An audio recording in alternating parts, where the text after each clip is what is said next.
Shout out to Tony Robbins. He's one of my favorite motivational speakers. One thing I hear him say all the time is the strongest force in a human personality is our identity, the need to identify ourselves as something or with something. So often you hear people say, that's just the way I am. That's just the way life is. Or I am this way because of this happened to me. Or I am a smoker. I am a drinker. I am this or that. We really attach to those things. And I've dealt with some of that lately. Changing identity and growing into a new person and wanting to shed some old things and wanting to be different than how I was raised or from people around me. And one of the most powerful things I heard him say was, if somebody says, I'm not a smoker or I'm not an athlete, you won't even take a second to go do what an athlete does. Meaning, when you're strong enough to say, that's not me, I don't do that or associate with it, you won't even care to try it or do it, or you won't associate with it at all.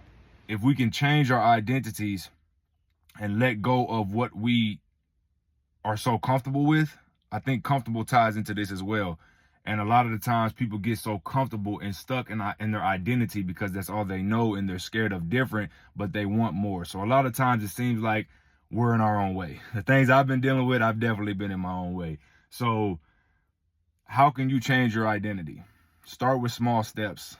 If there's something that you know has been holding you back or something that you've been trying to do, but you ain't really committed to doing, start there and change it with your vocabulary and be stubborn. That's what's helping me. Be stubborn. Like, no, I am not that anymore. I do not do that anymore. I don't associate with this or that anymore.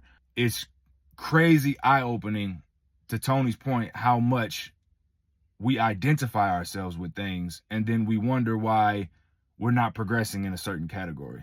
Everything has consequences. And like he says all the time, I'm going to reiterate it.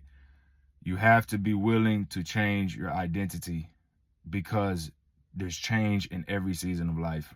Outgrow your identity. It's okay to be different than what you've always known. It's okay to be unique. Being unique actually makes you more special.